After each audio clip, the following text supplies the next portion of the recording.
सम्राट कैबिनेट के लिए तारीख तय हो चुकी है। 7 मई को कैबिनेट का विस्तार होगा पटना के गांधी मैदान में। साथ ही साथ तय माना जा रहा है कि नीतीश कुमार के इकलौते बेटे निशांत कुमार भी कैबिनेट का हिस्सा होंगे। तो क्या जेडीयू के अंदर जो चर्चा चल रही थी कि निशांत कुमार को लेकर पहले कि या तो मुख्यमंत्री बनाइए या उप मुख्यमंत्री बनाइए, इतने बड़े पद को लेकर चर्चा के बावजूद भी निशांत कुमार ने ये कह दिया था कि वो पहले बिहार को समझना चाहते हैं। वो चाहते हैं कि बिहार की जनता उन्हें समझे और वो बिहार को समझे और इसके बाद ही तय हो कि उन्हें क्या मिलना चाहिए। लेकिन अब माना जा रहा है कि तमाम चर्चाएं हुई, बीती रात बैठक भी जेडीयू की हुई और नीतीश कुमार भी मौजूद रहे और केंद्रीय मंत्री ललन सिंह भी मौजूद रहे और इस बैठक के बाद माना जा रहा है कि निशांत कुमार तैयार हो चुके हैं।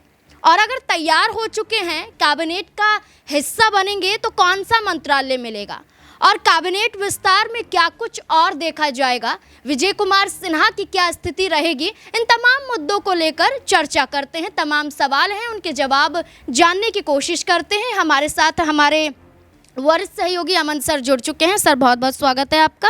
सर 7 मई को कैबिनेट का विस्तार होगा। ये कहा जा रहा था कि विधानसभा के चुनाव हो जाएंगे, पश्चिम बंगाल के परिणाम सामने आ जाएंगे, इसके बाद तय होगा। तो अब बिहार की तरफ रुख भारतीय जनता पार्टी ने कर लिया है। दिल्ली में सम्राट चौधरी अमित शाह से मुलाकात करके आए थे, जीतन राम मांझी से मुलाकात की थी, राजनाथ सिंह से, यानी कि बीजेपी के बड़े बड़े चेहरों से मुलाकात वो करके आए थे। और अब बिहार में ये माना जा रहा है कि जेडीयू की बीती रात बैठक भी होती है, तमाम विधायकों के साथ नीतीश कुमार भी होते हैं और निशांत कुमार जो मना कर रहे थे अब तक, वो तैयार हो चुके हैं। तैयार होने के पीछे की क्या वजह हो सकती है कि तभी उन्हें बड़ा मौका मिल पाएगा एक तरह से अगर वो कैबिनेट में हिस्सा होंगे। और दूसरा सवाल ये है कि अगर हिस्सा बनते हैं तो क्या उन्हें मंत्रालय मिल सकता है जिससे जेडीयू का कद और भी ज़्यादा बढ़ सके। देखिए बिल्कुल, जिस तरह के कयास लग रहे थे कि भाई निशांत जो हैं वो सरकार में शामिल नहीं होंगे, मंत्रिमंडल में जो शरीक नहीं होंगे और कहीं ना कहीं उनके अनुभव को लेकर भी बात हो रही थी। कल भी हम लोग बात कर रहे थे कि देखिए जो निशांत हैं पॉलिटिकल तौर पर भले ही उनकी एंट्री तो हुई है, लेकिन जो राजनीतिक समझ अभी उनके अंदर आना है वो भी उसके लिए समय लगेगा और इसीलिए शायद वो यात्रा करते हुए नज़र आ रहे हैं, लोगों से मिलते हुए दिखाई पड़ते हैं। और ये तो कहा गया था कि भाई अगर मुख्यमंत्री नहीं तो कोई किसी पद पर वो नहीं जाएंगे। कई जो जेडीयू के बड़े नेता थे उन्होंने यहाँ तक कहा कि अगर उनको बनना है तो वही मुख्यमंत्री बनाइए, बाकी कोई भी चाहे उप मुख्यमंत्री हो या कोई और मंत्रालय हो उससे उनका कोई बेहतर नहीं होने वाला। लेकिन अब देखिए शायद ये सोचा होगा, शायद ये अनुमान लगाया होगा कि भाई अगर निशांत को मंत्रिमंडल में लेकर आया जाता है तो कहीं ना कहीं अनुभव उनका यहाँ से बेहतर होता हुआ दिखाई पड़ेगा, क्योंकि बिल्कुल भी अनुभव उनके पास नहीं है। तो अगर किसी मंत्रालय के तहत वो काम करेंगे तो आने वाले समय के लिए अपने आप को तैयार करते हुए दिखाई पड़ेंगे। अब यहाँ मंत्रालय उनको क्या दिया जा सकता है इसको लेकर हो सकता है कि तमाम तरह की कयासबाजी हो, लेकिन मंत्रालय से ज़्यादा मुझे ऐसा लगता है कि उनका जो अनुभव है, जो काम करने का तरीका है, शायद वो सीखने का प्रयास करते हुए नजर आएंगे। और इसी तरह से हो सकता है कि उनको मनाया गया हो उनके पिताजी के द्वारा कि भाई अभी फ़िलहाल आप सरकार में शामिल होइए, आप कोई मंत्रालय कोई पद मत देखिए, अभी आप कार्य को सीखिए कि सरकार चलती कैसे है, मंत्रिमंडल काम कैसे करता है, मंत्री जिसको जो कह सकते हैं मंत्रालय मिला होता है कैसे उसको कह सकते हैं उसके अंदर जो कार्य है वो किया जाता है। तो तमाम तरह का भी जो चीज़ें हैं यहाँ से निशांत को सीखने की ज़रूरत है और इसी मंशा के तहत उनको हो सकता है कि मंत्रिमंडल में जगह मिलती हुई दिखाई पड़े। चलिए सर, निशांत कुमार को लेकर अभी तय नहीं हो सकता है क्योंकि ये जग जाहिर है कि 7 मई को यहाँ पर फैसला होगा तो उसके बाद ही तस्वीरें साफ हो जाएंगी। लेकिन जैसा आपने कहा कि खुद नीतीश कुमार इस बैठक में मौजूद थे, यानी कि खुद नीतीश कुमार चाहते थे कि अब तो निशांत कुमार को आ जाना चाहिए आगे और एक बड़े पद को, एक बड़ी जिम्मेदारी को संभालना चाहिए। लेकिन जब मुख्यमंत्री चेहरे को लेकर चर्चा हो रही थी कि बीजेपी कोटे से मुख्यमंत्री बनेगा, नीतीश कुमार राज्यसभा जाना चाहते हैं, ये फैसला उनका है, इच्छा उनकी है। इस बीच में जेडीयू की तरफ से भी एक मांग रखी गई थी कि अगर नीतीश कुमार मुख्यमंत्री का पद छोड़ेंगे तो उन्हें राज्य में बड़े विभाग चाहिए, बड़ी जिम्मेदारियां चाहिए ताकि जेडीयू का जो स्तर है वो गिरे नहीं बल्कि बराबर रहे भारतीय जनता पार्टी के साथ साथ। तो आप देखिए इसमें यह भी चर्चा थी कि वो चाहते थे कि गृह विभाग जेडीयू के कोटे में आना चाहिए, जो विधानसभा का स्पीकर है वो जेडीयू से बनना चाहिए। तो ये मांग क्या लगता है कि जायज़ नज़र आती हैं और क्या इन मांगों के साथ बीजेपी सहमति जताती हुई नज़र आ सकती है? देखिए बिल्कुल नाज़मीन, क्योंकि अगर नीतीश कुमार मुख्यमंत्री थे तो गृह मंत्रालय सम्राट चौधरी के पास था, तो ये कहीं ना कहीं स्पष्ट हो जाता है कि कहीं ना कहीं अभी से वो पृष्ठभूमि बन गई थी कि भाई अगर चलिए मुख्यमंत्री आप बन जाते हैं तो कम से कम गृह मंत्रालय तो जेडीयू के पक्ष में आना चाहिए। और जो स्पीकर की बात आपने की, हो सकता है कि वो भी मांग कहीं ना कहीं पूरी होती हुई यहाँ पर दिखाई पड़ जाए, क्योंकि जेडीयू जिस तरह से उन्होंने कह सकते हैं कि चुनाव में जीत दर्ज की, 84-85 उनका विधायक है, तो कोई छोटा ओहदा वो नहीं रखते, एक बड़ी मजबूत पार्टी के तौर पर वो उभरे हैं। और सिर्फ राज्य की बात नहीं है, बल्कि केंद्र में आप देखेंगे तो वहाँ भी बीजेपी को उनकी ज़रूरत है। तो ऐसे में हो सकता है कि ये चीज़ें जो है वो बीजेपी मानती हुई दिखाई पड़े, और चाहे गृह मंत्रालय की बात करें और चाहे आप स्पीकर की बात करें, और ये भी हो सकता है कि वित्त मंत्रालय भी जेडीयू की तरफ जाता हुआ दिखाई पड़ जाए। तो ये तमाम सारे ऐसे मसले हैं जिसको लेकर ज़रूर बातचीत तो हुई होगी, लेकिन कल जब कह सकते हैं कि शपथ ग्रहण समारोह होगा,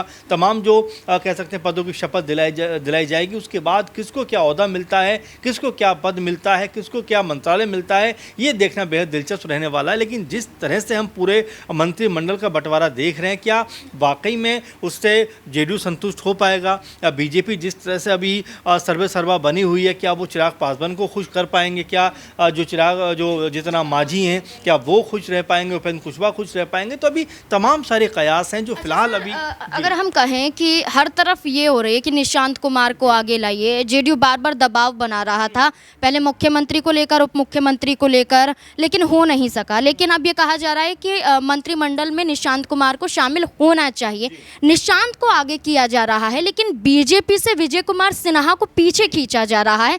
इसके पीछे की क्या वजह हो सकती है? और ये भी माना जा रहा है कि मंत्रिमंडल में अगर बड़ा विभाग उन्हें मिलेगा तभी वो संतुष्ट होंगे, वरना उनकी नाराजगी बरकरार रहेगी। और ये भी कहा जा रहा है, इसी के साथ साथ आपको बता दें कि भारतीय जनता पार्टी उन्हें दरकिनार पूरी तरह से नहीं कर सकती है, वरना वोट बैंक पर असर पड़ता हुआ नजर आ सकता है, एक समाज, भूमिहार समाज नाराज हो सकता है। क्या लगता है विजय कुमार सिन्हा के लिहाज से बीजेपी क्या सोच रही है? देखिए बिल्कुल बड़ा इंटरेस्टिंग अपने आप में सब्जेक्ट बनता चला जा रहा है कि जिस तरीके से विजय सिन्हा बीती सरकार में मजबूत चेहरों में से एक थे, अचानक से वो इस पूरी धुरी से बाहर निकलते हुए दिखाई पड़ते हैं। उनकी अचानक से सिक्योरिटी कम कर दी जाती है, उनके तमाम फैसले जो हैं वो बदल दिए जाते हैं, और एक तरीके से मंत्रिमंडल में संभावना तो है कि चलिए उनको शामिल किया जाएगा, लेकिन चलिए शामिल भी कर लिया जाता है तो अचानक से जो उप मुख्यमंत्री थे, मुख्यमंत्री की कतार में बनने की वो लगे हुए थे, अचानक से इस तरह उनका डिमोशन हो रहा है। उसको लेकर हर कोई हतप्रभ है कि भाई आखिर विजय सिन्हा जो वाकई में बीजेपी को सींच रहे थे, बीजेपी को मजबूत कर रहे थे, बीजेपी के लिए लगातार काम कर रहे थे,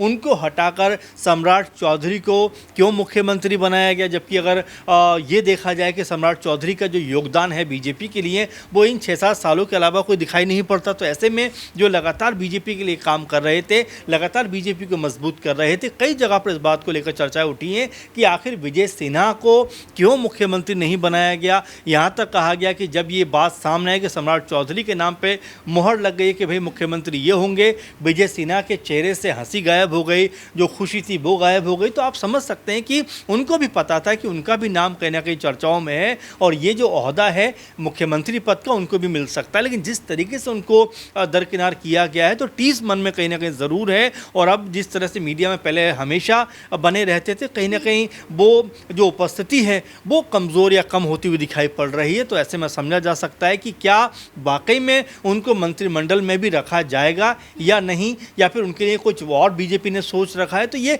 तमाम सारे सवाल हैं जो फिलहाल इन दिनों उभर के सामने आ रहे हैं। लेकिन क्या विजय सिन्हा को लेकर बीजेपी की जो कह सकते हैं आला कमान है, बीजेपी की जो एक कह सकते हैं कि मानसिकता रही है, तो क्या विजय सिन्हा भी उसका शिकार होते हुए दिखाई पड़ेंगे? क्योंकि हमने तमाम राज्यों में देखा है कि बड़े बड़े नेताओं को बीजेपी ने धीरे से जो है अलग कर दिया है, दरकिनार कर दिया है। तो कहीं ऐसा ना हो कि विजय सिन्हा की स्थिति भी कुछ ऐसी होती हुई दिखाई पड़े, क्योंकि उनके जो बयान हैं अब वो भी कम आते हुए दिखाई पड़ रहे हैं, क्योंकि उनको इस बात की उम्मीद थी कि बीजेपी की तरफ से बड़ा ओहदा तो ज़रूर मिलेगा, और कम से कम उप मुख्यमंत्री का जो पद है वो तो उनके लिए रहना चाहिए था। बिल्कुल अभी भी बड़ा मौका है। 7 मई की जो तारीख तय की गई है कैबिनेट विस्तार को लेकर, जहां विधायक मंत्री पद की शपथ लेते हुए नजर आएंगे, तस्वीरें साफ हो जाएंगी कि आखिरकार क्या विजय कुमार सिन्हा को जगह मिलेगी। निशांत कुमार को लेकर जो चर्चा थी कि जो सद्भावना यात्रा पर थे वो 7 मई को उन्होंने अपनी यात्रा को कैंसिल कर दिया है और ये माना जा रहा है कि मनाने की कोशिश थी और निशांत कुमार मान गए हैं, इसलिए अपनी यात्रा पर ब्रेक लगा दिया है।